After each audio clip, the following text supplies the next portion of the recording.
Hello, welcome to my live version of Philly cheesesteak with a golden twist. I'm going to be making Philly cheesesteak for you today, and I'm going to be topping it off with gold. I keep losing pieces. I am wearing this really cute leopard print attire from one of my try-on hauls, so make sure you check that out. And if you haven't already, hit that subscribe and the bell, and the like, please do so now. And let's get into the Philly cheesesteak. So there's a lot of different ways to make Philly cheesesteak. This is how I prefer it. My ingredients needed are bell peppers. I like using a red and green because I like the flavor of the red and I like the color of the green. Whatever cheese you want. I like to use ultra thin cheese, and I also like to use Swiss, so I'm going to be using that.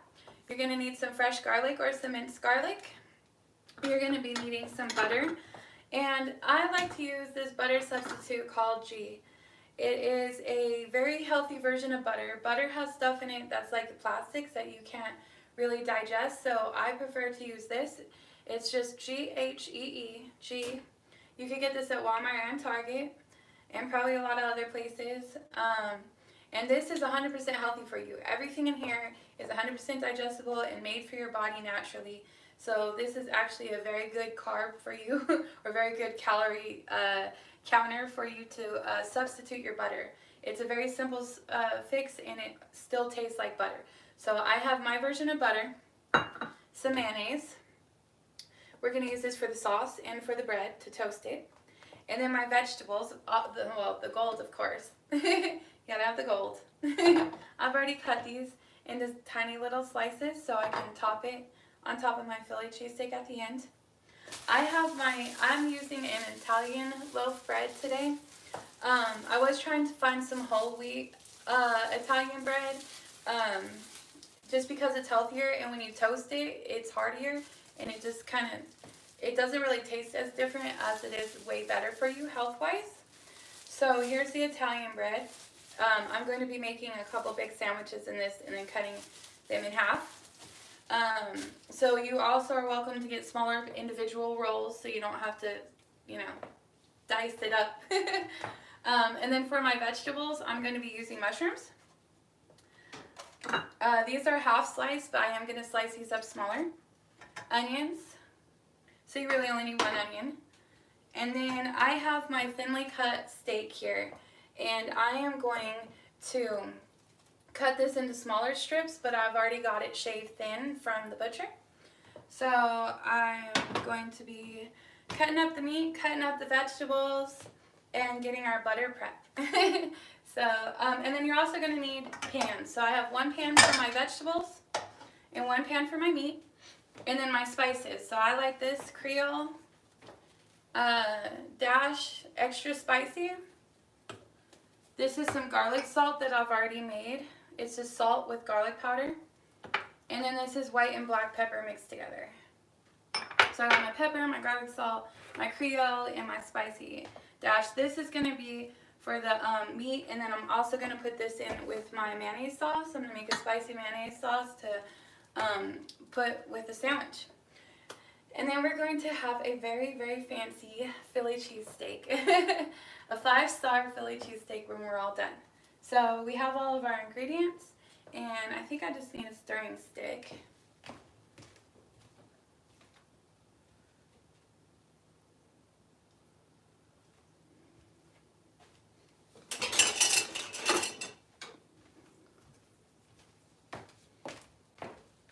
There we go. Now we're all set. So let's get started with dicing up all of our fruits, our meat and vegetables. I'm going to go ahead and put this to the side. Before I start cooking the meat and the vegetables, we are going to cut this up and toast this because we're going to make it like a garlic bread and then put our sandwich on top of it. It's going to be really delicious. So we don't need that quite yet. We need our cutting board. We can make our sauce in a second.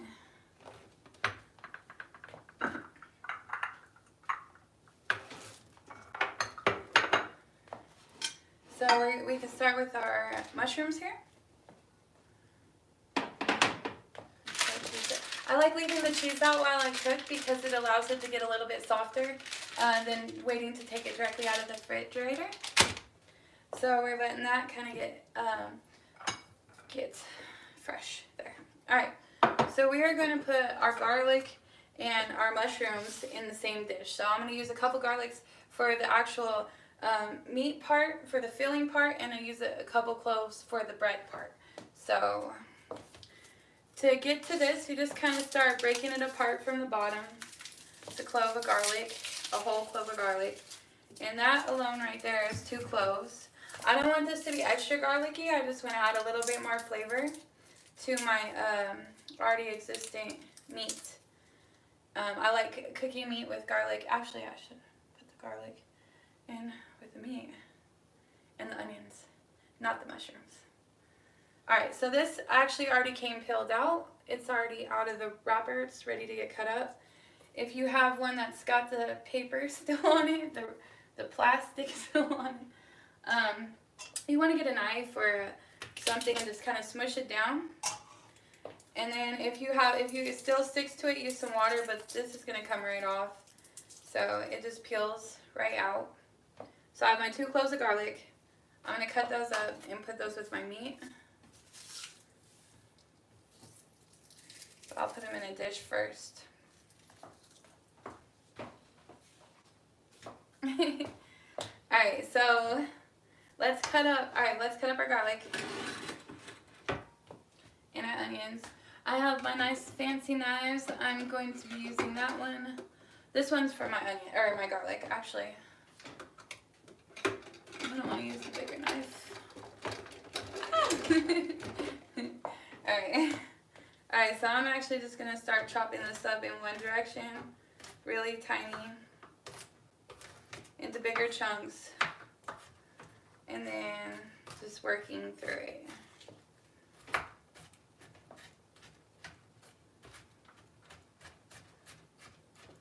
So I usually like to mince it, but I lost my mincer, so we are just going to be chopping it. And there's the... If you're watching, thank you for watching so far.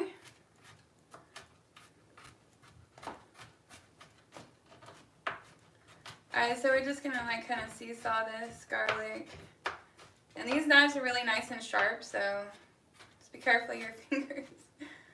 But I just want some smaller pieces because you don't want to bite in too large of a chunk of garlic when you're eating your meat. So this is just going to add, when you cook this with meat or vegetables, this is going to add a ton of flavor. You want to roast it really good.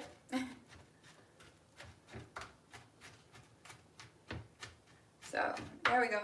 We got all of our garlic chopped up pretty finely. If you don't have a mincer, do it like this. If you have a mincer, just mince 2 cloves of garlic into your meat. And I did say I was going to cut up my vegetables first, but I'm going to cut up the meat first. So now that I got all the big chunks out of there, they don't have to be too small. Garlic is delicious when you cook it.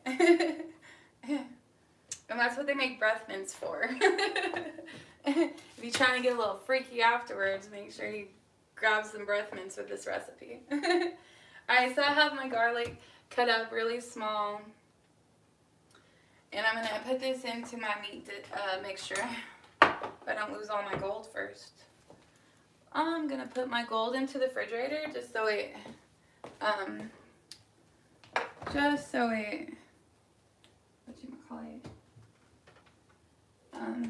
the gold.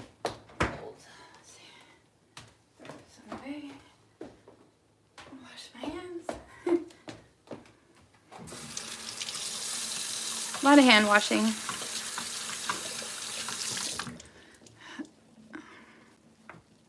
Okay. Alright, we got the gold put safely in the refrigerator for the final product. And we are going to put this garlic that we just chopped up into this little dish until we're ready for it.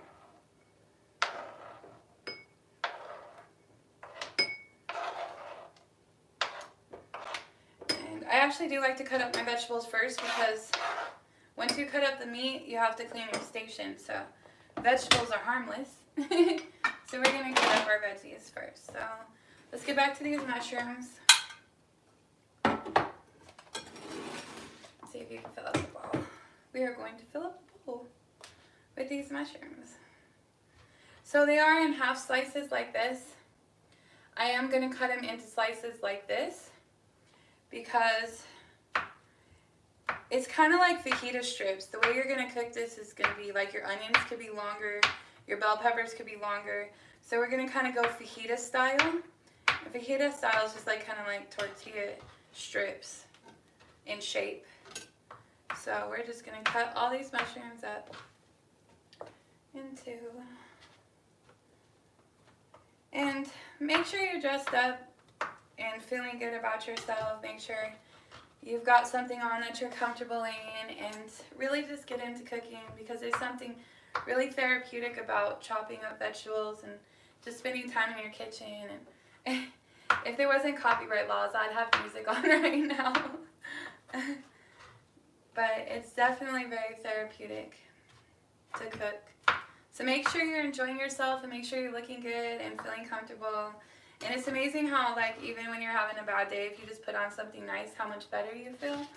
So dress up even if it's just for yourself, no matter what you're doing.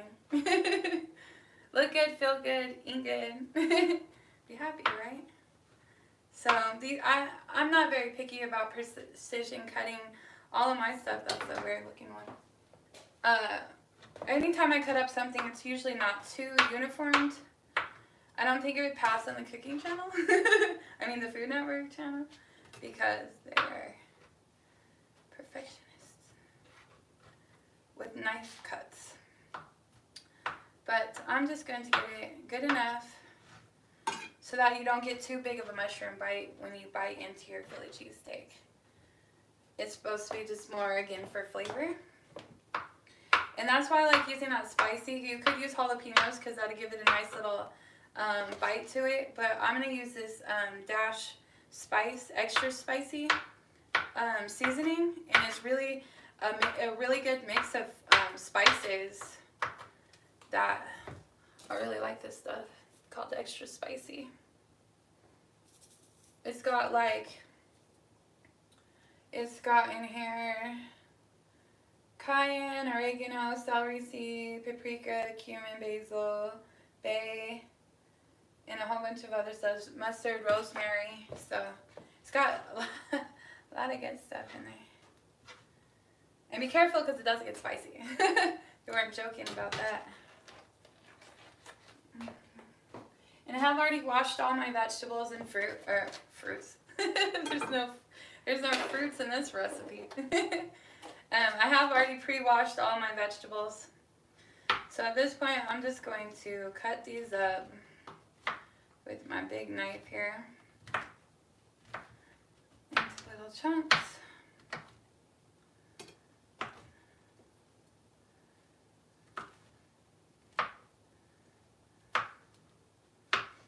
And then we're going to throw this into our bowl.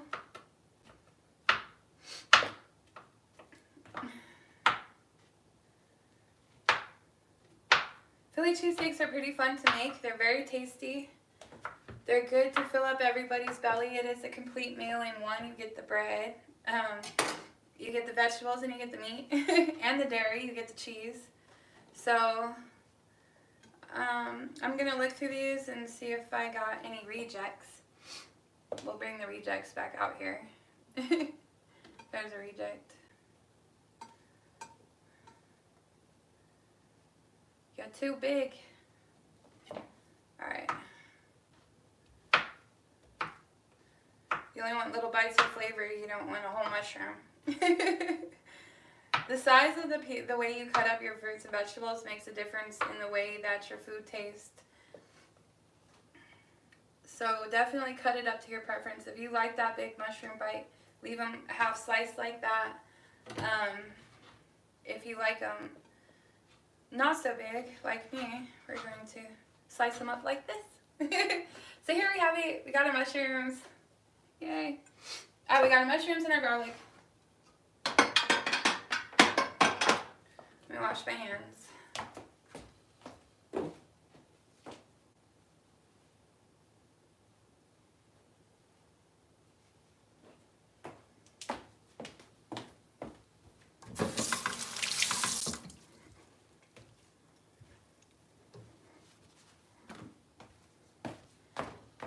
Alright, next up, let's do, that'll be our little trash thing. Let's do our bell peppers. So I have a green and a red. You can use yellow, orange, or no bell peppers at all. You can use jalapenos, whatever you prefer. I like doing red and green because I like the way they look.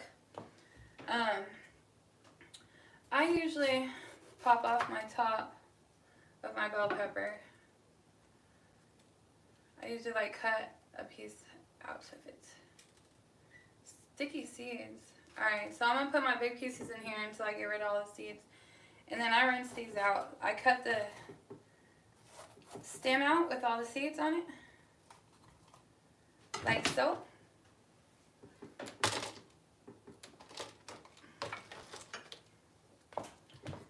And of course, if you've been watching me by now, you know I like to be a messy cook.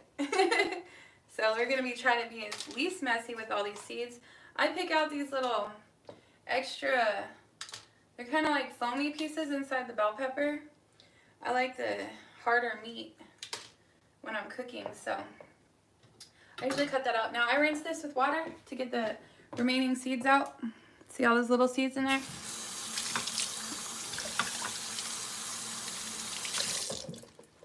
So I just rinse them out real quick. And we'll do the same with the red one. And then we're going to rinse off our cutting board. I've seen people cut bell peppers so many different ways. I usually just like popping out the top like that. And then I usually eat that bite because I like that bite, but it's like my favorite bite.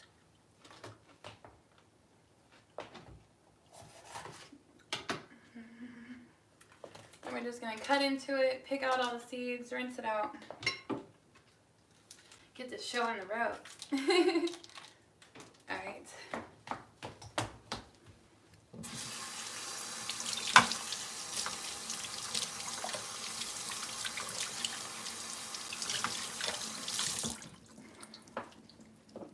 There we go. Shake the water out. Now we can, rinse off our station.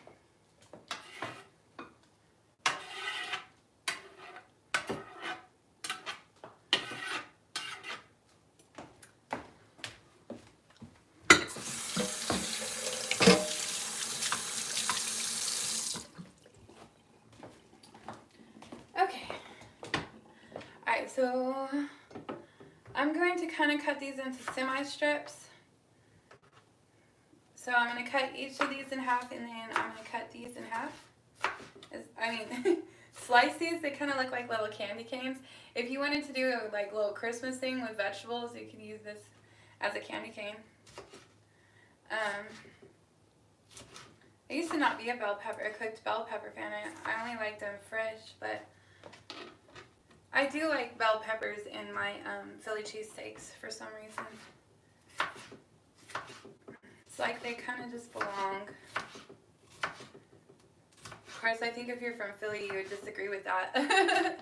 Sorry, all you native Philadelphians. This is my version of your Philly cheesesteak. So I'm going to cut this in half again and then cut it into strips. These are going to cook down a little bit. All vegetables cook down about half in size.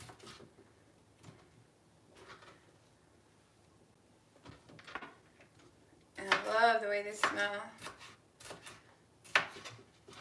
It smells so fresh in here. Put this in half. And then in slices. You kind of want them to be bite-sized, because if you do take a bite and you have too big of a piece of bell pepper sticking out and not enough meat, that's not going to be good. So if they get a little too big, make sure you cut them down. Whoops. We lost one to the floor. Alright. I can't wait for this to be done. It smells so good.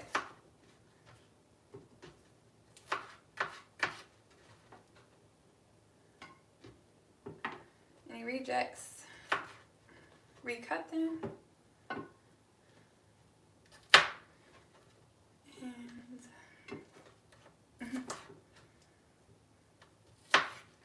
If you've had a stressful day, it is quite relieving cutting things with a knife. Cooking really can be healing. And then the best part about home cooking too is it's the healthiest version of food you can get. It doesn't have all the commercialized chemicals and stuff in it. And if you get all the organic vegetables and meats, you really don't have as much to worry about as all the chemicals that they put into all the fast food. So the biggest benefit about cooking for yourself is the health benefit, and it's therapeutic. So it's mentally, spiritually, and body sound therapy. And of course, like I said, if you want the healthier version, you can omit the mayonnaise, the dressings that we're going to be making. You can substitute your butter for ghee.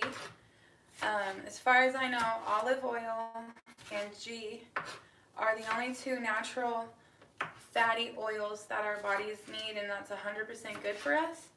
And it's probably because they come naturally, or they're more of a natural process to make them. I'm not too sure how they make butter, but they put something in it that's not good for you. It's like plastic. So we are going to not be having whole wheat bread because I couldn't find it. But if you can, that would be an even healthier version because you can get protein in your whole wheat bread. And now that we have our bell peppers cut up, see how pretty it is if you do a red and a green, and if you added in a yellow or an orange, that would be really pretty too. You could get even more colorful with your bell peppers. So I'm going to go ahead and cut up my onions. I don't mind about my bell pepper juice because it's really healthy, and if it sucks up into the onions, it'll be okay. Alright, right? So yeah, I have everything. So I just have my meat and my onions. So I'm going to do my onions.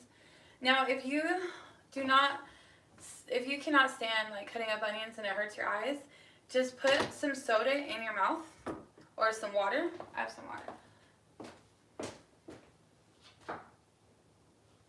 And then hold it into your mouth so your taste buds are covered. So just keep it over your tongue so you can't taste anything, and then cut it up real quick. If you don't want to do this, then put it in some cold water, and the cold water actually takes away, not hot water, cold water. But I'm going to try this.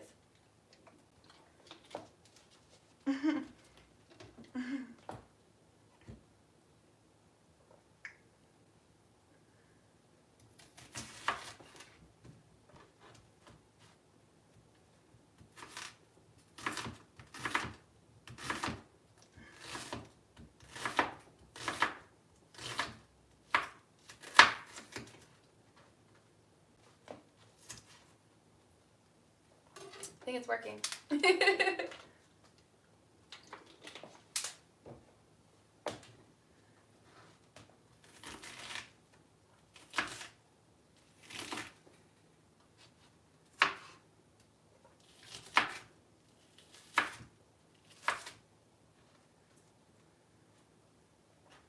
So some people like their onions in strips. I think you can taste them a little bit less when they're in a little bit smaller pieces than strips, when they're in like semi-strips, so like half of a strip size or a third of a strip size. Because if they're smaller, they cook down a lot better, but then you can still taste them. So, okay, more water.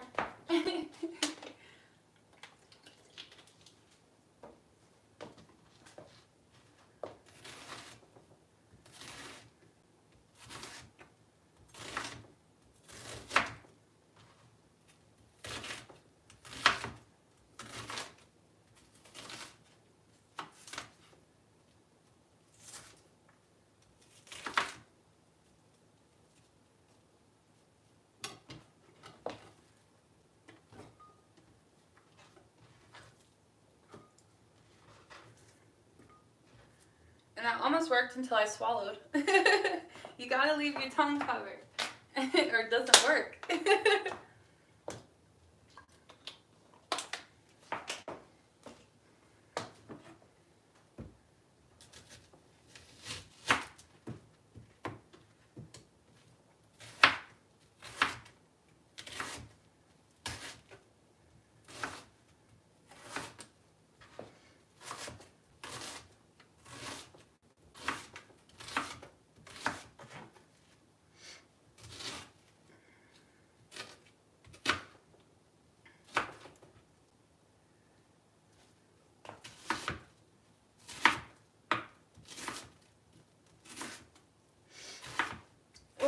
I was running. I ran out of water.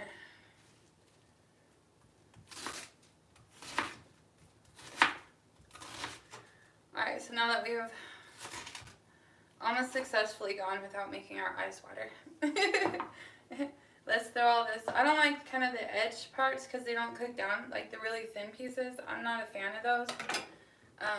I don't think they cook down right. So sometimes at the end, after I've cut it up, I'll take these little pieces off, like the outer layers of the onion. So I'll just take those off. And then we are going to cut up our meat. Don't cut the meat. Not the meat. Okay. Alright, so I hope you're cooking along with me and enjoying yourself, and I hope you're looking cute. And I can't see it because I was just playing with onions. Alright, so we got that there. I'm going to rinse the onion juice off.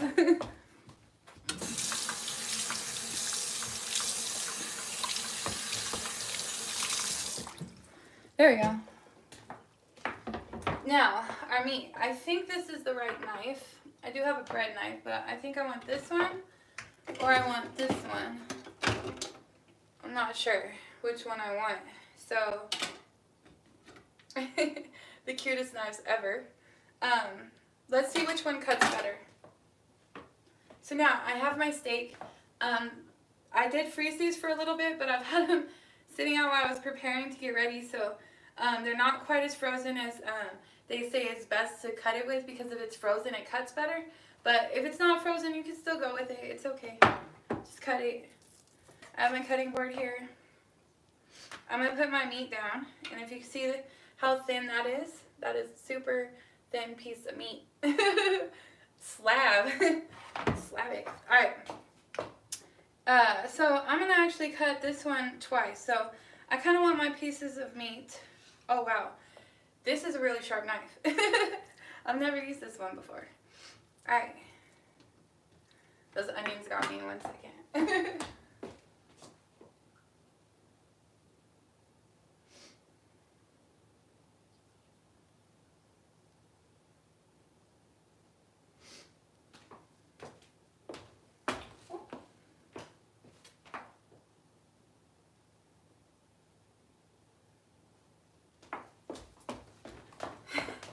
Back.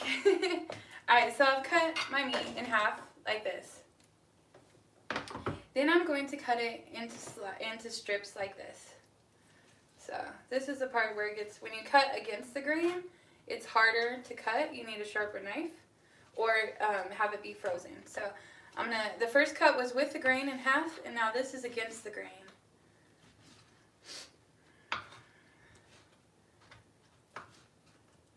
And it is cold but not frozen, and it is still cutting just fine. So I'm going to put this on this side, and I have a lot of meat to cut up. Alright, so again, let me show you what that looks like. Alright, so we have this cut, like this, and then we have these cuts. Let me see if I can get it to show you without it being falling off the board here.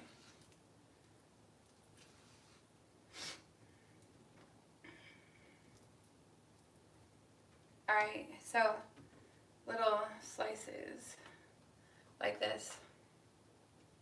I don't think it'll fall off. So they're super small slices, really tiny, just like that. And it's cool when you get them from the butcher shop when they've already sliced it thin one direction, because then you don't have to cut it the other. It's really hard to cut beef really thin in the first place, so it's nicer when you could just get it from your butcher like that, or your bakery, you're inside your deli, your meat shop. I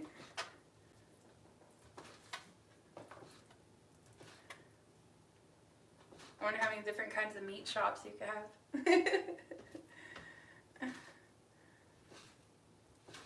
Alright.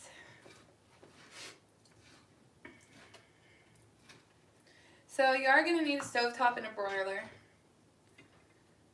I am going to broil my cheese on top at the very end. And I'm going to need the stove top to cook the vegetables and the meat down. And we're just going to take our time cutting all this up. So we don't eat finger. And we're just going to cut.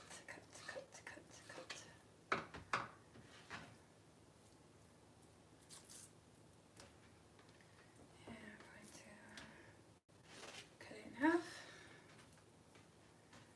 And then this way.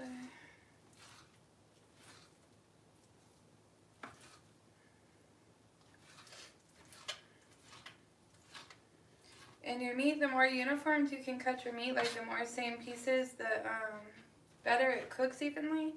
If you got bigger chunks and smaller pieces, it's not going to cook evenly. You're going to have really crispy pieces and then really not as cooked, more rare pieces. So try to get them as close to the same kind of size that you can. It doesn't have to be perfect, but close enough.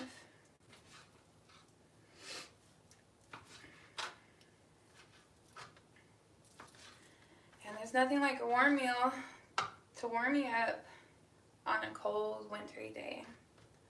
I don't know what your weather's like, but my yard's frozen. My huskies are playing around in the backyard, and they've got icicles on their coat, and they're still tails wagging, don't want to come inside. I'm like, you got frost on your fur in negative like 5-degree weather, and you're happy. They're goofballs. But I guess that's why they got an extra coat, right? So they can stand cold weather. That's probably normal for them. They hate the summer. Have to give them a sprinkler to run in so they could cool off. And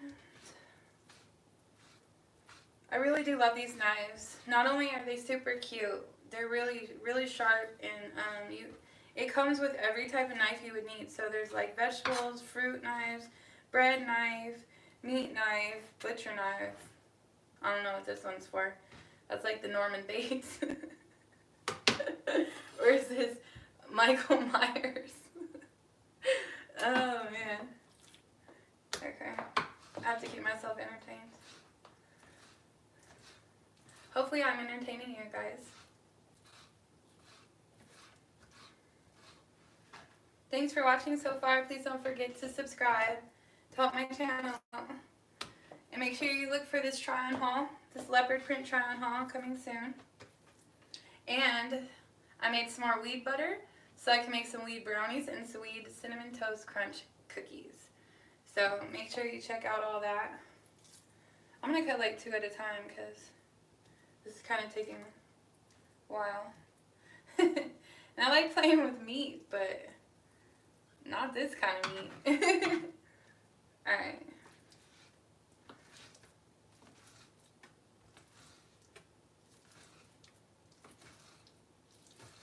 So you can stack it on top of each other into these stringy pieces of deliciousness.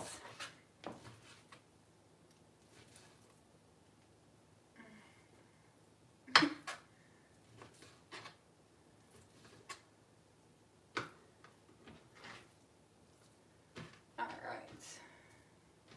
And my whole outfit is from Shein, including the pasties. And the heels. They're fun. They're like kind of just little strappy little things. They're not too high of a heel. They're not platform. But they're very cute. Check out my try-on hauls. Check those out. So Shein pasties, Shein outfit, Shein heels, Shein accessories, my little bracelet, and my earrings. I got stuck in my hair. Alright. We're almost done cutting up the steak.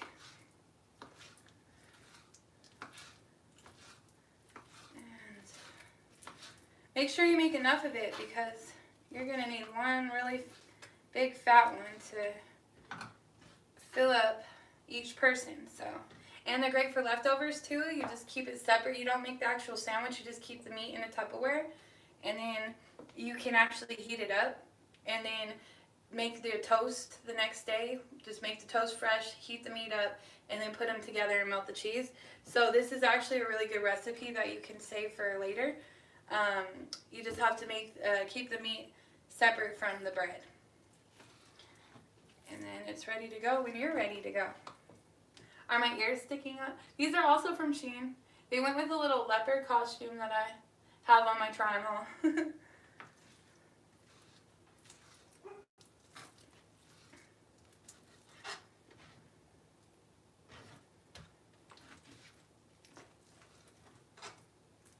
Woo! I almost got my finger. Quiet, please. Thank you. They're my good dogs.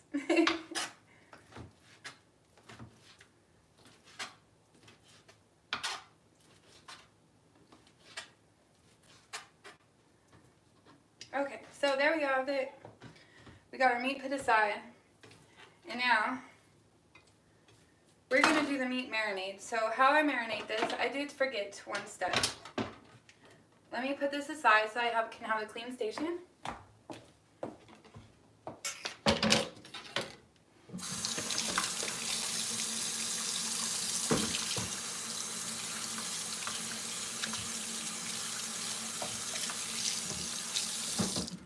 Make sure you wash your hands really good after all meat. But we're going to touch it again here in a second. Okay, so here's the other thing that's good for you, olive oil. I use olive oil for my marinades, for my meat marinades. Only a little drizzle. You only need just a little bit just to coat it so it sucks up all the flavor from your spices. Whatever spices you want to use. My ear's up there. Oh no, I didn't want to stay still. Stay up. There. Try that. Oh, I forget you have to pop these. Something. Oh, like that. Okay. And then like this. Don't need that anymore. Alright, so we're just going to drizzle. If you can't drizzle without pouring too much in there, use like a spoon, like a measuring spoon. But I'm just going to drizzle a little bit. So just enough to get it, when we mix it together, it'll coat every little piece. So we just need a little bit. We're going to use our spice here, extra spicy. And be careful you don't use too much, it will make it like unbearably hot, but we want some flavor. So we're going to put a good amount of that. We're going to put a good amount of this Creole. Because who don't like some Creole? I like me some Creole. Alright, and then some garlic salt. Now be careful you don't get this too salty. Do not get it too salty, just want a little bit of garlic salt. Okay, it's smelling really good. And then of course a little bit of pepper. So I'm just going to sprinkle, that's a lot, in there. Okay, so this is what we're looking like. Now we're going to mix this in. Oh, I got pepper in my nose. I'm going to sneeze. Ooh. Excuse me. I missed the plate. Alright. Don't get pepper in your nose. Alright, so you're just going to mix this together. Mix this together. And you want to make sure it's kind of evenly spread throughout. If you need to add a little more olive oil, do so. If you need to add some more spices, do so. But don't over flavor beef. Beef kind of has a natural, nice steak taste to it. So, and then I'm going to be using the same meat in a dehydrator to show you how to make your own homemade beef jerky. And in that case, you're going to use a whole lot more seasonings and a lot more sauces. Oh, I forgot to cut a piece up. How did we miss that one? Alright, let me get my cutting board back.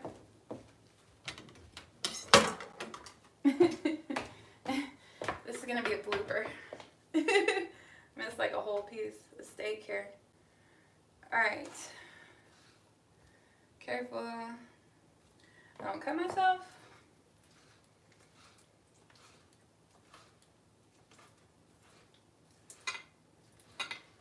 And I think olive oil also helps it kind of retain some of its moisture. Alright, wash your hands again.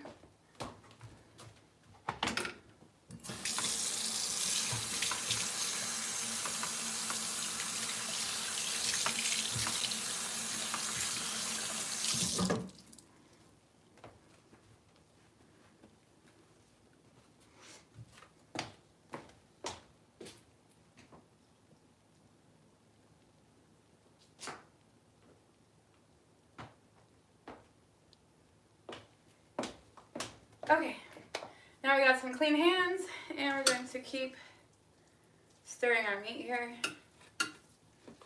I'm tempted to want to put in some more seasonings, but I'm just going to leave it because I think I put in enough. So we're going to put a little bit more spices in the vegetables too when we cook the vegetables. So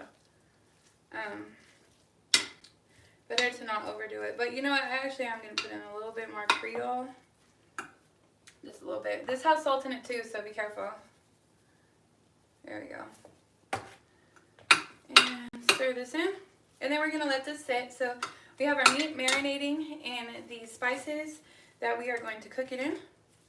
And what else we're going to do is cook this down. Well, actually, I'm going to throw the garlic and the onions in the pan and then add the steak. So let's just put this to the side.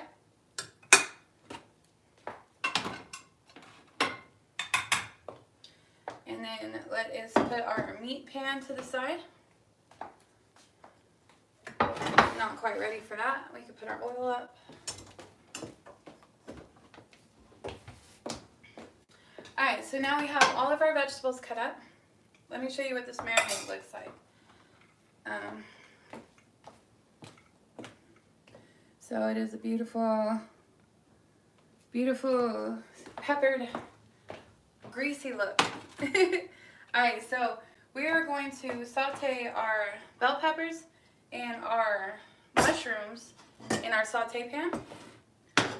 So let's put these on the back burner and let's get out this. So let me put some of this up for doing this twice. Alright. Okay. And then of course I need some bell peppers because I will be cooking this a couple times to get the best angles and views for my camera. So that's probably good right there. Alright, then I need some garlic. And I need some onions.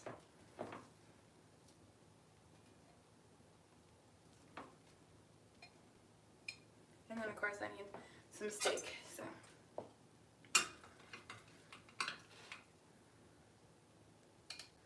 this sandwich is going to be cooked separately.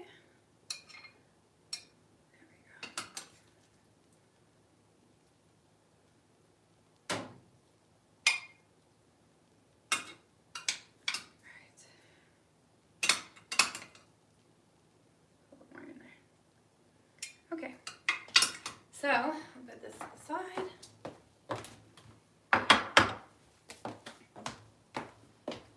Now we will be starting our cooking.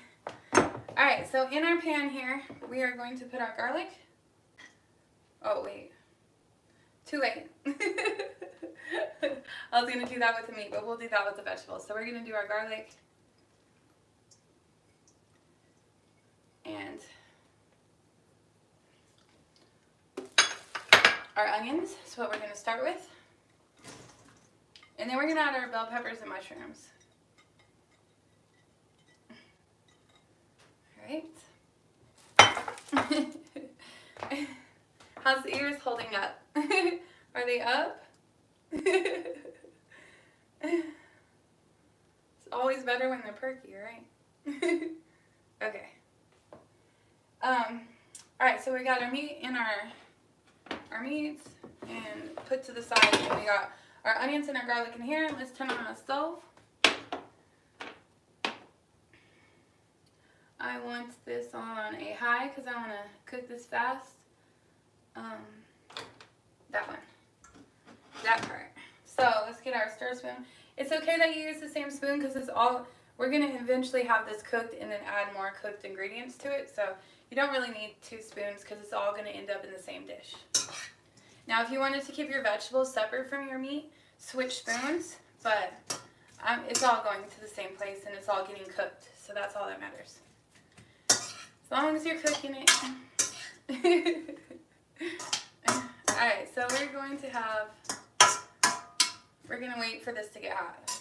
And we need a little olive oil in there too.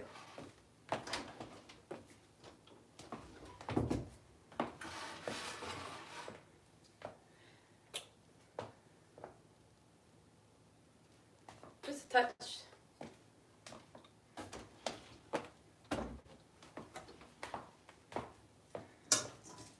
So it don't burn.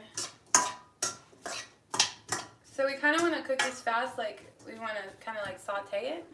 Kind of like you would an Asian dish, like the vegetables in the Asian dish. So we really just want to get these cooked down till they're like a caramel. And then, actually, yeah. We wait again. So I guess actually right now while we're waiting for that, let's have these close by. I am going to go ahead and get started on one of our sauces. So for our bread, while this is cooking,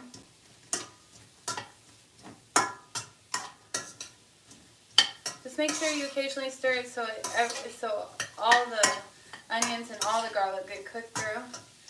And then we'll add our mushrooms, and then we'll add our bell peppers. I'll just stay right there. So in our sauce, this is going to be the butter sauce, and then we're going to have a mayo sauce, okay? So in our butter sauce, we're going to have our cheese. Make sure you shake this stuff up really good because it settles on the bottom. So you really do have to shake this one up. And then I still got the seal on it. Stir our onions. Ooh, it's going to get hot in the kitchen. Look out. Alright, let's add some spices to this before I get carried away with the butter. I'm just going to add a little bit of the same stuff. A little bit of Creole. A little bit of the spice. Just a little bit. And a little bit of garlic salt. You season your meat, don't forget to season your vegetables. A lot of times people don't like the vegetables just because they forget to put spices in them. And they forget to cook them. Or whatever. So we just have a little bit. Don't sneeze again. Alright. A little bit of pepper. A little bit of garlic salt. And we are enjoying ourselves on a winter day, cooking us some Philly cheesesteaks topped with gold in our cool leopard print. And the smell is just awesome. I love the way caramelized onions smell. Oh, it's the best. Alright, see how hot that is? See how fast that's cooking? That's great. We want to get our onions cooked down quite a bit more though. So, get this off. We have to shake it again because it settles. It's already started to settle, so you got to shake this up again. And then just pour some in. Doesn't really matter how much because we're actually just going to be using this to butter the bread, so it doesn't really matter how much we use. We'll just make an excess amount. In here, you want to put garlic salt. I was going to do cloves of garlic, but I'm just going to put in garlic salt. You can, if I had my, mesher, garlic, it's called a garlic mesh, what can I think of what it's called? A garlic, I don't know, but, mincing garlic, the tool that you use to mince garlic. If I had one of those, I'd put that in there and put minced garlic, or if you buy from the store already minced garlic, put that in there. But I'm just going to put garlic salt because I still have to make the bread. And I didn't save any of my garlic. Alright. Alright, so we got garlic salt and a little bit of pepper. Oh, well, on the bread, just a touch, just a little touch. And then you're going to want to mix this up. And because I like garlic and I'm not using actual garlic, I'm going to put a bit more of this garlic salt in there. Just a bit more. Alright. So now this is our butter sauce for our bread. We've got this made, it's just some straight little butter with garlic salt and a pinch of pepper. And I really love the ghee too because it already comes kind of melted if you leave it out at room temperature. So it's really just ready to go. You don't have to melt the butter first or anything like that, which is nice. So our onions are just about ready. Let's go ahead and add in the mushrooms. See how nice and brown those are looking? That is a beautiful caramelization on those onions. Let's see. Oh, I gotta hold it like this. That's beautiful.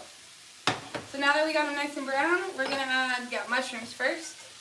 Mushrooms have moisture in them, so you kind of want to cook these fast too, so we don't get soggy mushroom vegetables. So, or just drain the excess moisture. If you do end up getting moisture in this, just drain it out. But I think mine's hot enough and the onions are dry enough that they'll just suck in the moisture between the two of them. It's going to be like osmosis in the pan. Along with the seasonings too, they'll share that. It's like biological twins. They gotta share everything. Identical twins? Yeah, identical twins. They gotta share everything. I'll clear the jokes. Alright, so this is looking really delicious. Oh, look at that, look at that, look at that. And it looks like a lot, but it's gonna cook down some more. And then we need to put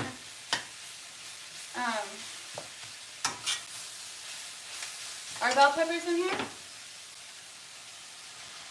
And bell peppers might add some moisture as well. And then I'll probably just put them all back in this bowl. So, now we gotta cook down our bell peppers. And because I have a whole lot going on in here, probably gonna add just a little bit more Creole to it. Just a touch more. And just a touch more garlic salt. Because you have to take the bell peppers, the onions, and the mushrooms. The mushrooms are like a sponge, the onions are like a sponge, and the bell peppers tend to kind of like, oh, I'm gonna sneeze again. Tend to like take some of the flavor away, so they should balance each other out.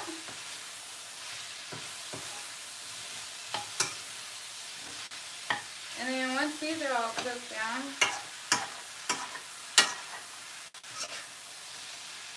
just keep stirring it so it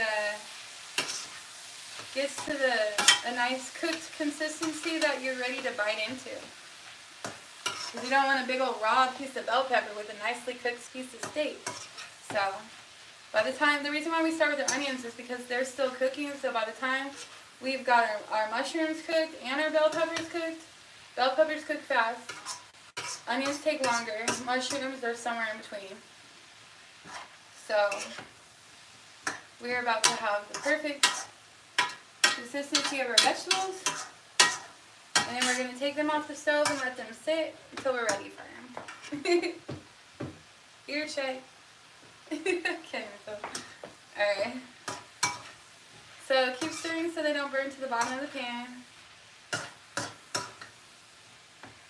And make sure you have uncomfortable shoes because this does take a second. Alright. We're going to stir and we're going to stir.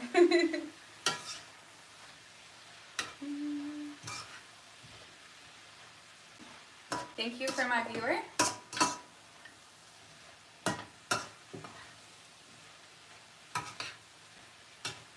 Alright, so now the moisture is finally kind of coming out of the bell peppers and the mushrooms a little bit. And that's great because they were starting to look kind of dry and dehydrated. And you don't really want this to dry your meat out. So you kind of still want this to be a little moist. And some of these bell peppers aren't quite cooked as much as I like. They're cut a little bigger. But keep those there for just one more second and then we're going to take this off the heat. So this is going to taste so good. So we have our garlic, our onions, our bell peppers, our mushrooms. And we're going to call that good. Okay. So, I just want to cut this bell pepper in half real quick. If you do find something that's too big, and you think it's going to be too big for a biteful, now's the time to kind of chop it down with your spoon. Just grab it and cut it in half. Some of those red bell peppers got a little bigger than a bite size.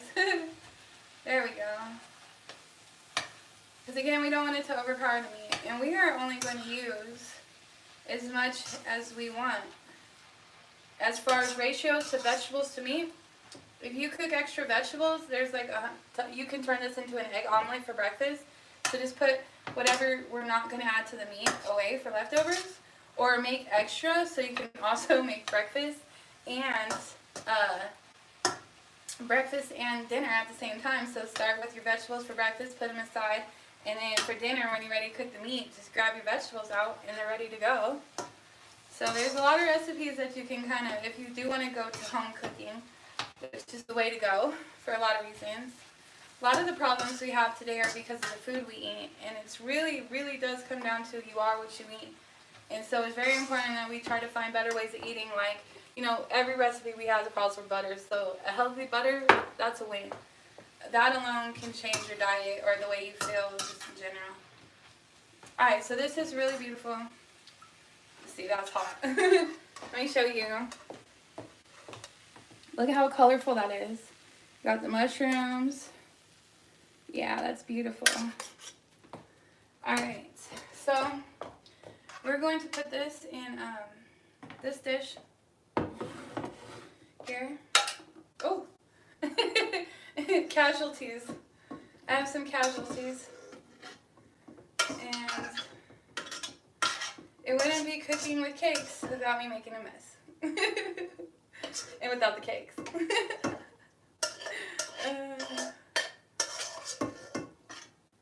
Alright. So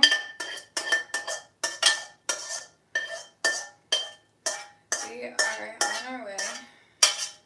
And by the way, because we use pure olive oil, just like pure regular, like pure straight olive oil, and just vegetables, and spices, this right here is 100% healthy for you. This has got tons of vitamins, minerals, nutrients that your body needs, natural fats, and if you are a vegetarian, you could actually finish your sandwich here. You don't have to add the meat, you don't have to add the Philly cheesesteak, because the mushrooms kind of act as a meat.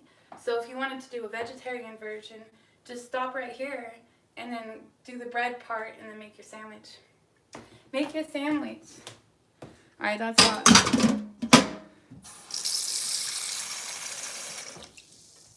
Alright. So, we have got our vegetables. And we're going to use the same spoon for our meat to cook our meat. So I'm going to put this to the side because we're going to add it. We're going to cook our meat and then we're going to add our vegetables to it. And then we still have to make our sauce and our bread. So actually, before I cook the meat, no, I could cook the meat now. So much for my pre-plan. Yeah, why don't I just cook the meat and then I'll do the bread and make the sandwich. So yeah, let's just get rid of this hot stove here. And I'm actually going to turn this down to medium because I'm going to leave this up at high. Here's my meat pan. The reason why I like this for my meat pan is because it has a wider surface area.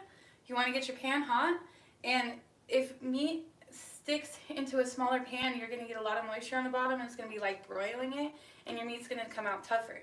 If you have a really hot pan like a grill, or if you don't have a grill, this is how you do it. So you just want to get a very big surface area, and you want to get it really hot, and then you can or don't have to put in olive oil. I kind of already put in olive oil on the meat itself, so I might just put a smidge of olive oil in the bottom of the pan, just so it don't stick. Oh. Alright. So.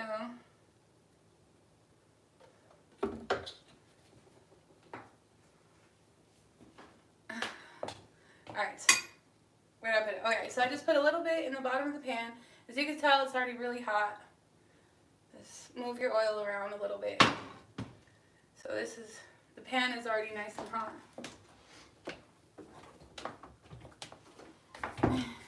You want to get a really nice sizzle.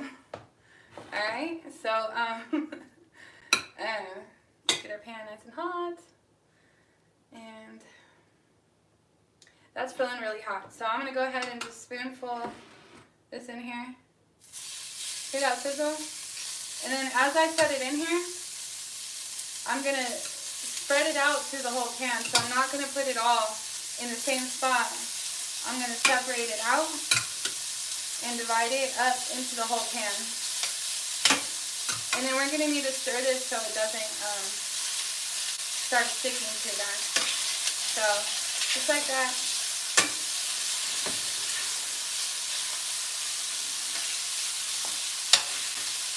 And now that's cooked a little bit. I have room to put this last little bit on there.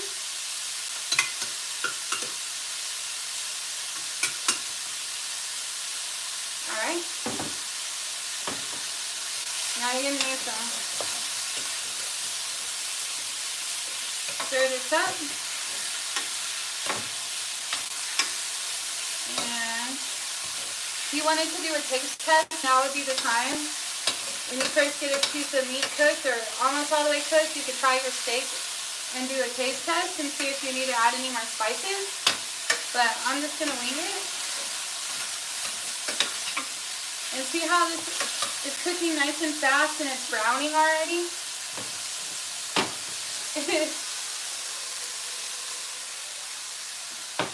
That's what you want. You do not want moisture in here. You want it to be nice and steak-like. Well, I mean, there's a little bit of moisture, but so now I'm gonna smell this. I think this needs a little bit more something. It's smelling like it needs a little bit more. What does this need? A little bit more. A little bit more Creole. And a little bit more garlic salt. Just a little. And just a touch of this. Just a touch. Alright. Now leave it alone. So the moisture that came out of the meat is actually going to take all that browning juice that we got on the bottom. Well, all the stuff that browned on the bottom is actually going to turn into juice. And this meat is going to suck that up. So, because you don't want a dry Philly cheesesteak. So we're going to have, our meat is almost all the way cooked here. And the juices are looking delicious. You don't want it watery, you want it juicy. So, I'm going to let this cook just another second. I still got a few pieces that are like not quite cooked all the way. Depends on how you like your steak. Some people like it rare. This would be overcooked for some people. So, cook it to your liking. And there we go.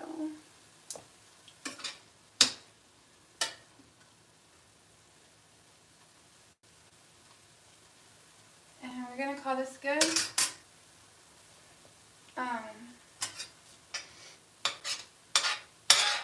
If you get a little too much moisture in the middle, just put your meat like out to the edge of the pan on the outside, and then the liquid will fill to the middle of the pan and then boil out. Because I want to use that as a syrup. I want to really get some of that water out of there and turn it into more of a sauce for the meat. Because all the flavor's in there. So we're going to let just some of the moisture boil out. And then we're going to mix in our vegetables.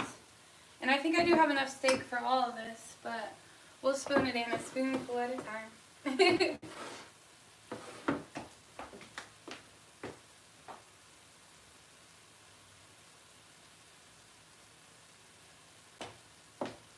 Alright, so while that's doing that, let's start our sauce. So this is going to be actually our Philly cheesesteak sauce. It's basically just going to be a spiced up mayo. So I'm just going to put some mayonnaise in the bowl. And it got me. It squeezed me.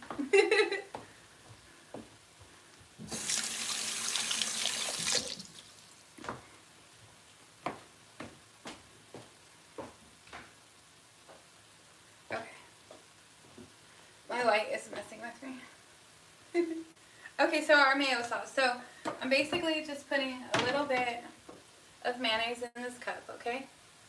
And then however much mayonnaise you're going to need for however many sandwiches you're doing, put that amount in the cup. And then we're going to just put a little bit of Creole in it.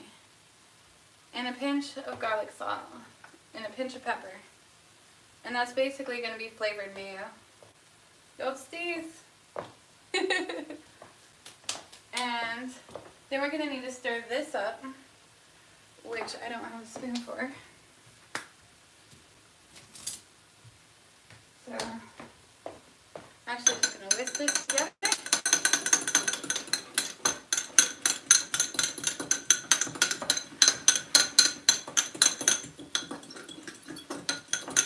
And I'm going to give it a little taste.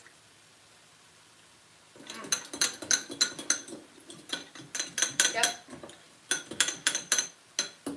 It's just like a spicy mayo. And could put a little mustard in it or a little bit of cheese sauce in it, but I'm just going to leave it like that. And we'll use our fork to put it on our sauce, our sandwich. Alright, see now in the middle there? It just started to pepper. Alright, so it just started to brown, to start to burn to the bottom. So you want to catch it right before it gets to that stage. Mix the meat back into the middle. Alright, so once you finally see the water going out and it starts to look like it's just about to burn to the bottom, mix your meat back into that sauce. And now all that flavor is going to go right back into your steak. And it's going to be delicious. Can you see this? Can you see all this deliciousness? Oh, look how warm and hot that is. Beautiful. Alright, so now add in our veggies. We want to keep it a majority, the majority of this we want to be meat. So I'm only going to stir in enough that we need. Obviously more than that. Make sure we get that garlic in there. Alright. Get some of that juice from the veggies in there. And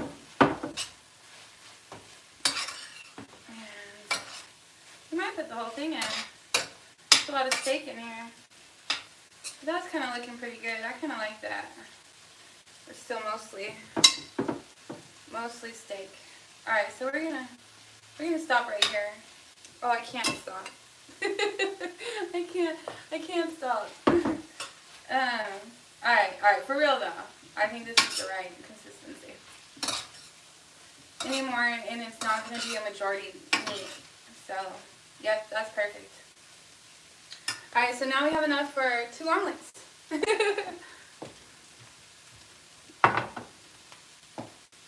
let me show you what this is looking like. We're going to go ahead and turn our stove off. Now we're going to make our bread. So just let this cool to the side so it doesn't keep cooking. See how beautiful that is? This is a heavy pan. So I'm going to take it off the heat and I'm going to let it cool. Well, not necessarily cool, but I'm just going to make sure it stops cooking. That's why I want it off the heat. And beautiful. I'm very happy with how this turned out. And it's going to taste absolutely delicious. So, and as you can tell, those onions got caramelized down, so you're not even going to taste onion, you're just going to taste a whole bunch of flavor. So, let us, thanks for watching live. Make sure you smash my like and my bell and my subscribe. And I hope you try this Philly cheesesteak, because it really is delicious. It's definitely way more better tasting than it looks. So, I'm going to have to give a shout out to the barbecue, the smoking and grill guy, AB, on YouTube. I got this from him where he puts mayonnaise on the bread and then toasts it. So instead of using butter, he uses mayonnaise. But I'm going to up it a little bit, and I'm actually going to do I'm going to take this butter mixture, and I'm going to mix in a little bit of mayonnaise to it. So I'm actually going to be toasting it with butter and mayo, just to get more of a garlic bread taste. So I'm actually just going to put in a little bit of mayonnaise, because you don't really need a lot of this to toast anything. Kind of turns into like an oily situation.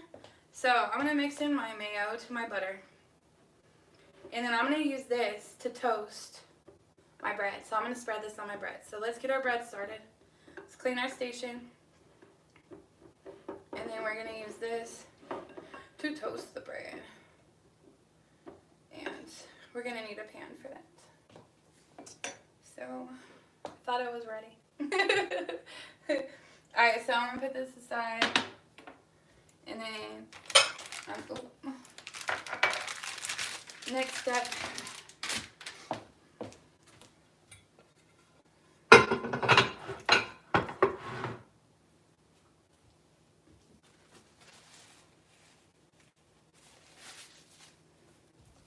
Wash my hands.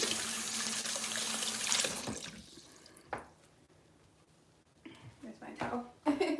Alright, so I'm going to need a pan to toast my bread on. I was going to toast it in the oven, but I'm just going to melt the cheese in the oven. I'm actually going to toast it in a pan because it comes out better. And the pan I got my meat in is actually a butter pan, so let's put... let's make up our mind, would we? Alright, so... can't use that one.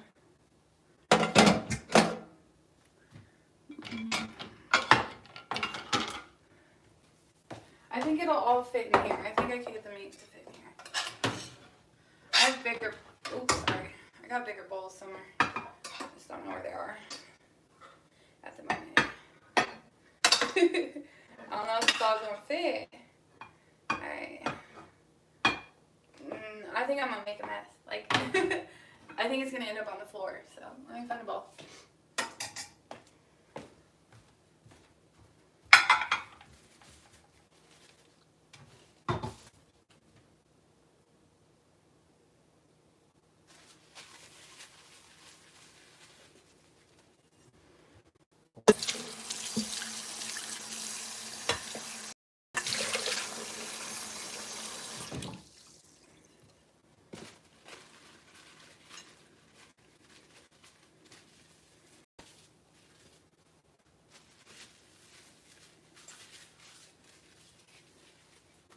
Okay. Let's try this again. Alright. There we go.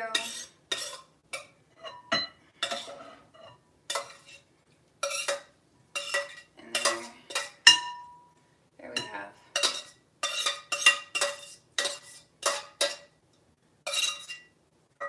It's beautiful.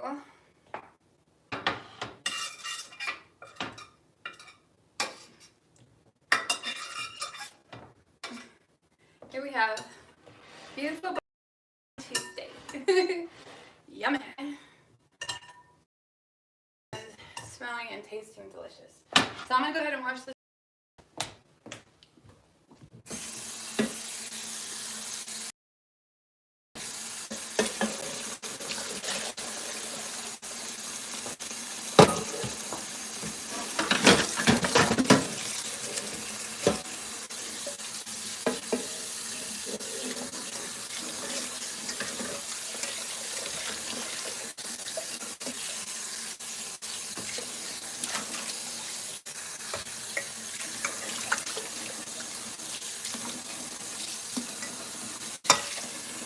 Alright.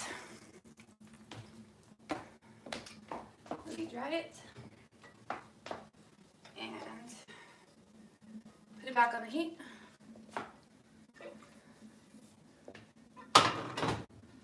So we can get that warm again. Alright. Keep this over here on this heat so it stays warm. As close to the stove as possible. And here's our sauce for our bread. And then we'll get the cheese. Whoop. So, here's our bread.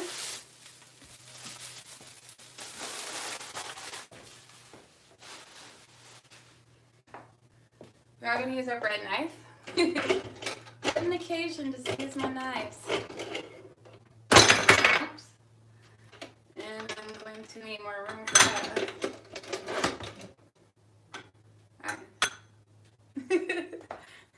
Alright, so here's our bread knife. This is what it looks like. It's got little serrations on here. If you've ever seen this before, it's a bread knife. So we are actually going to cut. This is the side you want it to open. This is the side you want to cut. So the seam you leave on the inside, and this seam you cut open. So I'm going to start on one side, just cut it in half. Not all the way through, just on top, because we are going to bend this in half and then toast it. So I'm going to cut my bread pan size so we have an easier time here. So now I have my bread cut in half like a mouth. And now I'm going to do sandwich sizes. So I'm talking about, I'll probably be able to do 3 out of this. So see if I could get these even. That's about it right there. The middle one always is bigger in itself. So alright, so now we have 3 pieces here. And see how it folds open like that? We are going to butter the insides of the bread with our little spatula here, and our mayo, butter, garlic, salt, and pepper combo. So we got butter and mayo, garlic, salt, and pepper. And that's it. Alright, so we're going to spread this on. You want to do it like you would a sandwich. Just get a little bit. Try not to oversaturate it. Go all the way out to the edges because you want flavor everywhere. And do the same thing to the other side. So here we have it. And again, like that. And like that. And like that. Alright. Alright, so it's nice and saturated. And we're going to put it face down in our pan. So let's go ahead and turn this back on to low this time. Low. Low, low, low. Alright. Alright, so we're going to put this face down. The part that we just buttered face down. And then kind of press it and slide it so it don't stick. Ooh, that got hot. Okay. Wash my hands there. Alright, so you want to keep moving it just in the beginning, just a little bit. If you could, you can't really tell my pan, but it's oiled the pan, so it shouldn't stick, but make sure it doesn't stick. And then press it down just a little bit in the center of the bread itself. You can use a bread knife if you don't want to use your hands. I like cooking with my hands. They say you should always eat with your hands first because it's part of how we digest food and stuff, but I only eat with my fingers half the time. Alright, so we got it pressed down, face down, face down, bun up in the pan. And then let's go ahead and butter these while we wait. So we're going to do our special butter sauce with a little bit of mayo in there. And some garlic salt, or in your case, maybe minced garlic. And don't worry about these little pieces that crumble off. They will just find their way somewhere. Not on your sandwich. Okay. Spatulas work really good, but also this is also what those little pastry brushes are for, to brush the butter. Check your bread, make sure it's not burning. We need a brown on that. Might have to turn it to medium. Might take forever. Longer than we're already taking. Alright, so I'm going to put it on our bread.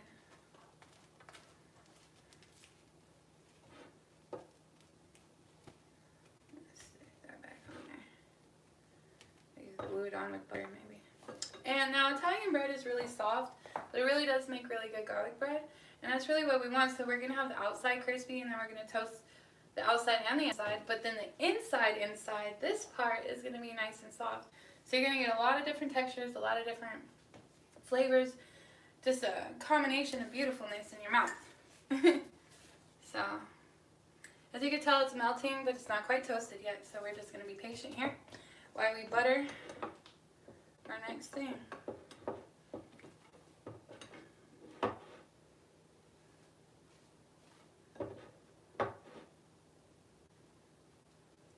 And the less butter you use, the faster it toasts. toast, or the less mayonnaise you use, the faster it toasts.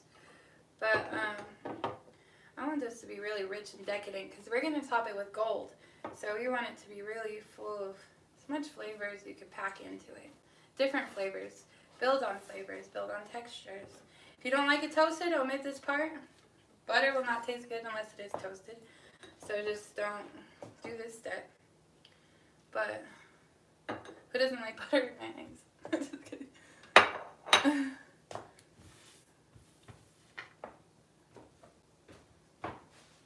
Alright, so remember we did turn our stove up, so it's going to get hotter. Which means it should start toasting faster. I'm going to go ahead and dip the back in some of this butter that's down here. It's butter mayo. Alright, so where are we? We are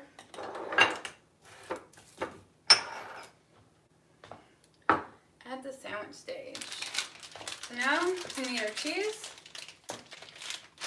We need our mayo sauce. We need our toasted buns, buttered, mayo buttered, garlic bread mayo buttered. And we need them toasted, and then we're going to fill them, put our cheese on top, and then we're going to put them under the broiler. So we're going to need a pan for a broiler. Make sure we're not burning here. Yeah, we need to be a little hotter. We got to get it toast. We got to get it toasty. And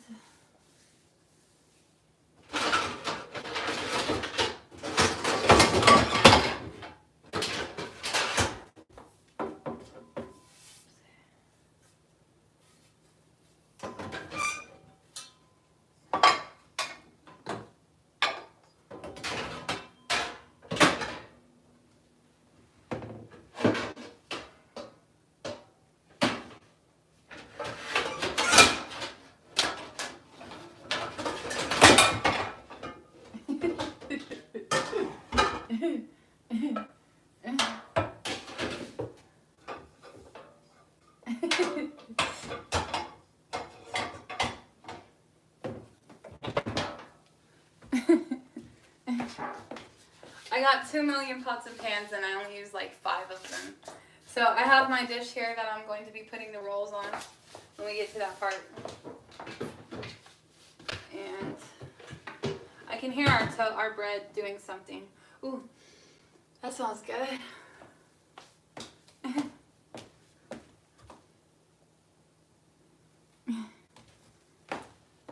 And I am going to be running out of battery. It went back on. No? Well, you're on there now.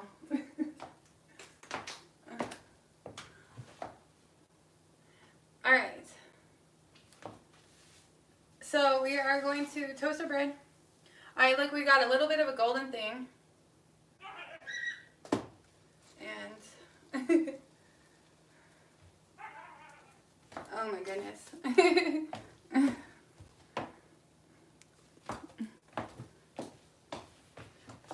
Okay, I think we're back online now. Our bread is getting toasted. And not quite toasted enough. But that's the fun part about the mayonnaise, is it really gives it a really nice crispy, almost like a thicker than butter feeling. So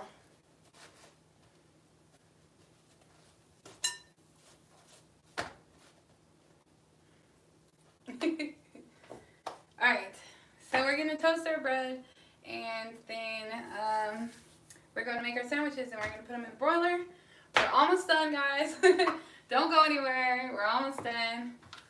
We have just a few more steps to go. We just got to get our bread toasted. And then the rest of it will be really quick. So that is also fun. Cooking is kind of like a workout. But here we go. Alright, so it's not quite as toasted as I want, but it's not sticking to the pan, so that's great. We just got to get through 2 more.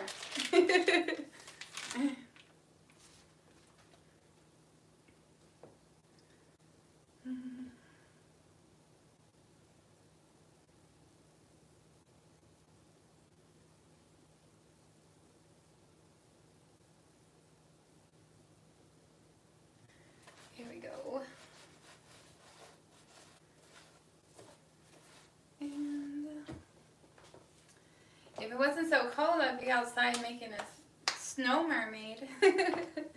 But it is a little bit on the chilly side out there. I think the snow froze before it hit the ground. I'll have to do a Snowtron haul when we get some snow to have fun in. Enough snow. If you like snow, move to Colorado. Alright, so this is almost toasted enough to where I want it. I want it a little bit more toasted. We're almost there. And then where's my pan? Alright, then we're going to put it on the baking sheet. Almost done. Alright, now we want to toast the back of it too a little bit. Look how beautiful that is. Nothing smells better than toast.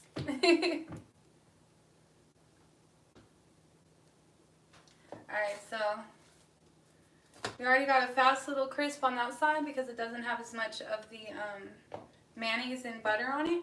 So that side's going to burn or toast quickly. And now that's perfect. That's just where we want it. Let's get our next one in there. Let's get our next victim. Alright, now it's going to get too hot, so I'm going to turn it back down.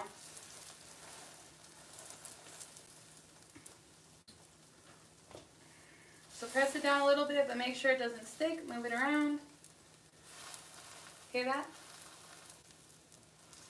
Oh, I love toasting bread. That's why it's really cool if you can find the whole wheat Italian bread, because it is definitely a healthier version. And it tastes just as good when you get done doing all the stuff that we're going to do to it. You're not even going to be able to tell it's wheat bread, but of course I couldn't find any. Ear check.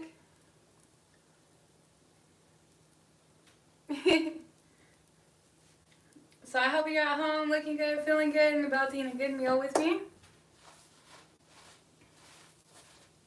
Spin it around a little bit. Flip it over. Oh yeah, look at that one. That one toasted really nice. It's got a nice toast on it.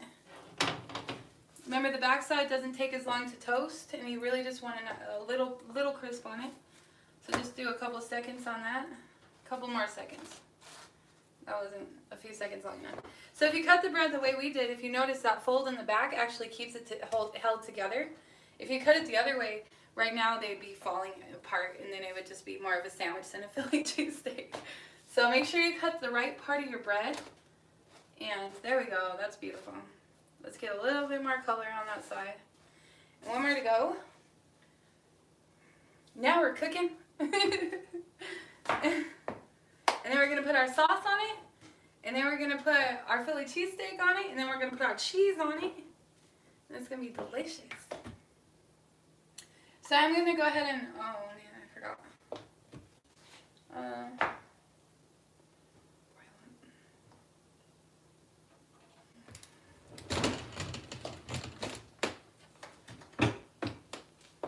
So I'm going to go ahead and broil it. So we don't really need the table at the moment. But I'm going to...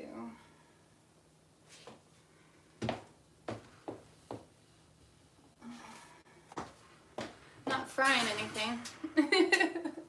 Not frying anything. I don't need a pizza rack either. Before I turn my oven on. This is like, other than my bedroom, this is like where I'm at all the time. So I live in my kitchen. Everything is everywhere. So I'm gonna go ahead and prep this for when I do my sandwiches. And I'm gonna go ahead and move this to the second rack. So go down 2 shelves, and then we're gonna put our bread on that. So go ahead and turn your broiler on. I'm gonna turn it on low just because I don't want to burn it. Now back to the sandwich making. Oh, whoops. Alright, so that is still nice and toasty. Look how nice and crispy that got. It's perfect. Absolutely, a second longer and it would have been too much. But that is perfect. This one actually might need another second, but we won't go. We'll leave that guy alone. We'll mess with this one. Alright. So a lot of this butter is already soaked into the bread, so it's not going to take as long to toast.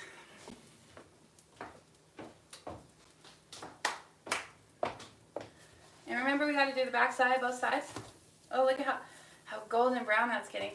that is the fun part about mayo. I really like that. Shouts out to AB. I really like that tip. I've been using it since I've seen it on your cooking show, and it is a fun notch up to toasting. Alright. So I need a few more minutes on both sides on this guy still. I'm going to stir this up. All those beautiful juices are still at the bottom. That's why it's good to have some of that juice still in there. Not the water, not extra moisture, but some of the juice, because it's really going to keep that meat nice and tender and juicy. Alright, so this is looking like it's needing to flip. And it looks like we're going to have one side more toasted than the other. And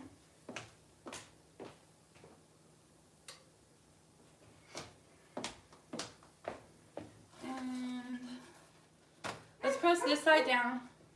Excuse you. Let's press this side down, because the other side's getting toastier, more toasted than this side. And remember, this is hot, so I'm used to heat.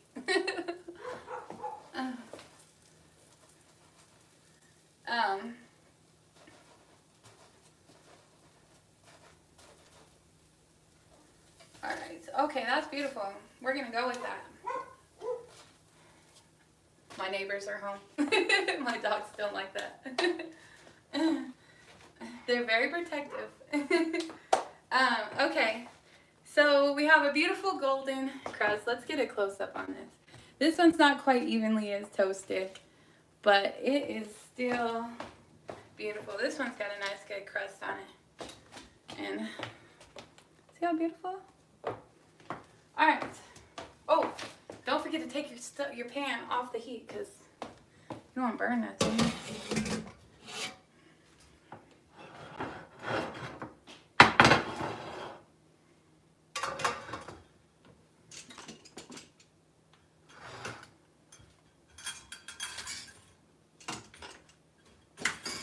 There we go.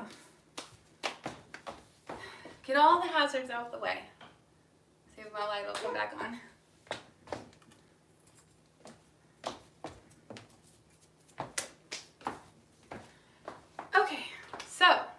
We've got our toasted bread, we've got our mayo sauce, we've got our Philly cheesesteak, and we got our cheese. Now let's make our sandwiches. Can you still see everything? Alright. So we have 3 sandwiches here. We're going to try to put them on this little tray where they're, this little tray where they're, got this. Alright, so we're going to want them to be able to be flat for this part, because the cheese is going to melt on top. So what we want to do is take a spoonful, a scoopful of our Philly cheesesteak, mix it up again, so you get a nice even spoonful. And here we go. Nice scoop. We're going to put this, oh, I almost forgot. You got to put the sauce on first. Okay, sauce. We got to get it saucy and turn our stove off. Alright, sauce. So I'm going to use a fork. I'm going to stir this up again real quick. And I'm just going to paste a little bit of sauce on top here. Both sides, kind of just a little layer here. Just a little layer of goodness. Make it a little extra saucy. There we go. Beautiful. Beautiful darlings. Beautiful. Looking beautiful. You're looking handsome. You got your kitchen and your home smelling wonderful. You got your family ready to eat. Once they smell this, man, you're really going to have some hungry people in your hands. Probably why my dogs were going crazy, because they smell it. They're trying to pretend like they're being protective so they could get a treat. Like, I'm being a guard dog, Mom. I'm not sharing my Philly cheesesteak, though. Tough luck there. I'm going to eat all this. Alright, so we have our sauce. And you can get really inventive with your sauce. I've seen a lot of cheese sauces. I've seen just a lot of more fancier sauces, like special sauces. But I like to stick to just a little bit of mayo. And I know it turned off. I'm turning it back on. Okay. Technical difficulties. Alright, so we got our sauce on our bread. Just a little bit of mayo on each side of our special mayo. We're going to put a spoonful on each side of our Philly cheesesteak. In the middle here. We're going to fill these babies up. Get a little bit of that sauce in the bottom there too so it can soak into the bread. Because we have extra thick bread here. So we have extra room to work with some more flavor profiles and some more juices and some more sauces. And there we go. We got the perfect amount of steak, the perfect amount of vegetables. And it's really all just going to taste so delicious. And then we got our Swiss cheese about to go on top. Oh, I get excited. This is the best part when you're about to eat it, you know? And the looks of your company when they get to eat it and they get to enjoy it, like all your hard time pays off. That's another reason why cooking is just so therapeutical. There is therapy because it really just, it warms your heart from start to finish. And you're working with natural things that grew from the planet. And here we have our loaded sandwiches. So we got a spoonful on each side. Okay? And don't forget about your gold. We're not done yet. Alright, so I'm going to get my cheese.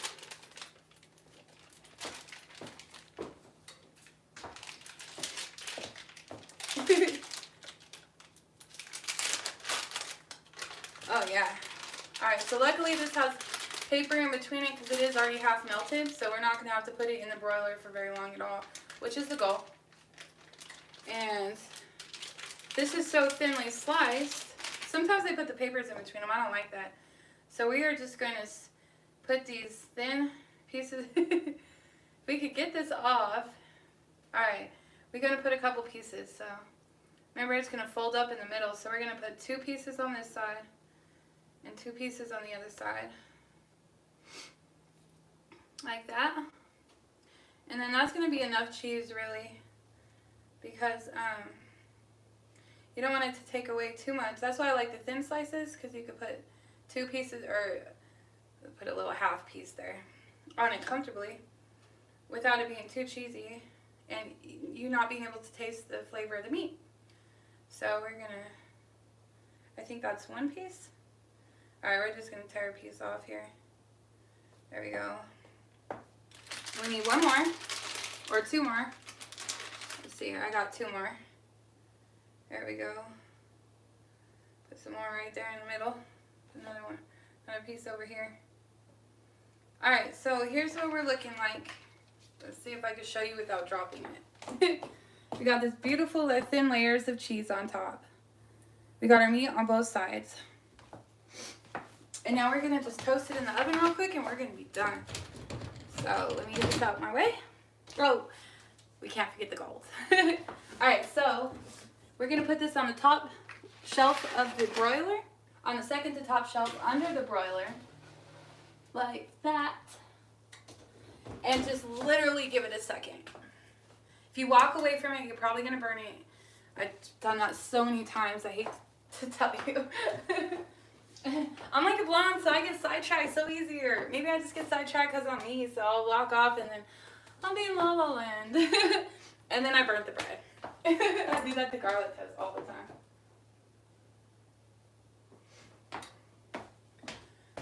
Alright, so that should be long enough. Nope, it needs 1 more second and I need my hot mate. Pink. I have my ears looking. Floppy. Aww. What's cuter than being dressed up as a cat with your pink oven mitt in your kitchen? I hope all of you are feeling wonderful out there. I hope you're having a wonderful day, or night, or evening, or morning, whenever you decide to watch this. And I'm going to be making a lot of cool recipes, getting into some high energy, lazy like easy to do kind of juicings and stuff like that. So if you have any suggestions or you want a healthier version of how to cook something, comment me and I'll be more than happy to let you know how I would do that. And this is so beautiful. OMG. Look how gorgeous. So if you wanted to add more sauce at this point, you could. But I am going to just dig right in. So you take your sandwich and you fold it in half. Oh, take a sandwich and fold it in half just like that. And, oh, our gold. We cannot forget our gold. So let's put these on a, we'll just stand them on the plate next to each other. This plate. I had something ready. All right. So, ta-da! Now that's how cheesy I like it. Some people like it a lot more cheesy. You're welcome to make it as cheesy as you want. But that is 2 sides of cheese in there. You just can't quite see it all at the top. So when you bite into it, it's going to be really delicious. Let's get all that good stuff in there. Smoosh it a little. Just like so. And now, let's do our gold. So we'll have one to the side like that. There we go. Kind of see it a little bit better here. All right, let's get our table back. Beep, beep, beep. And let's get our gold out. Oops. Where did I put it? Okay. So, gold, edible gold, comes into these squares like this.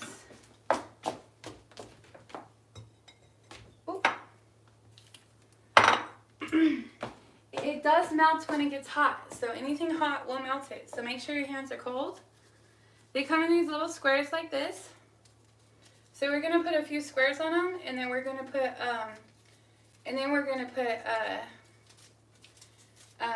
what's it called? We're gonna lay it right on top of the heat and just let the heat take effect. See how it's kind of sucking it in? I'll show you a close-up. Watch my live video for the close-up. I mean, my edited version for the close-up. Alright, so I'm just gonna set these on top. Just like that. And then I'm going to also sprinkle some of these little things on there. So fortunately, this stuff is not that expensive anymore through Amazon. Hopefully they'll affiliate me so I can get some credit for this. I'm just kidding. And alright, so we got our pretty gold on there. And then I'm going to do a couple more on this one. Because we really want it to be fancy. We want it to look good. And be really elegant. Got some class to it, so let's see. Ooh, oh. Stick to my finger. Will stick to you. So here I've tried to make some curly cues out of gold, so I'm just going to layer those on top like so. We'll put a few on this one. Just put a few. Just to make it look pretty. Oh, it stuck to me. Alright, and then we'll put one on top of here. One in here. Like so. I think it looks better crinkled too, so it's kind of your preference. Oh, there's a cat fight outside. Dang. I don't have any cats, it's not my cat. I don't believe in letting cats outside sometimes because it scares me. Because they could get into cat fights and then they could get sick, so I don't like that. And my dogs don't like cats, they definitely. If you're a cat, don't go into my backyard. Not a good idea. Even though, oh, I'm a cat though. I'm the only cat that could go in my backyard. One time I had on these bunny ears and I was doing a try on haul. I have to redo that Tron haul, but I had these huge old bunny ears and these tall platform heels, and my dog came inside because she was had puppies at the time, and she looked at me and she literally freaked out and she started barking at me like I was a monster. She's like, "Who are you?" She just started going off. It was so cute. But here we have it. Thanks for watching me live. Thank you for subscribing and enjoying my videos. I hope you enjoy this recipe at some point. There is our finished beautiful gold. Look how shiny it is. Oh! Fuck.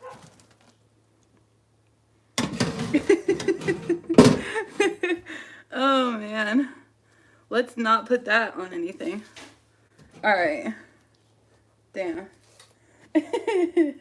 Okay, well, we still got 2 left. I did drop one, but here is our gold, our fancy gold Philly cheesesteak sandwiches. I hope you've enjoyed. Don't drop your Philly cheesesteak. And have a good night.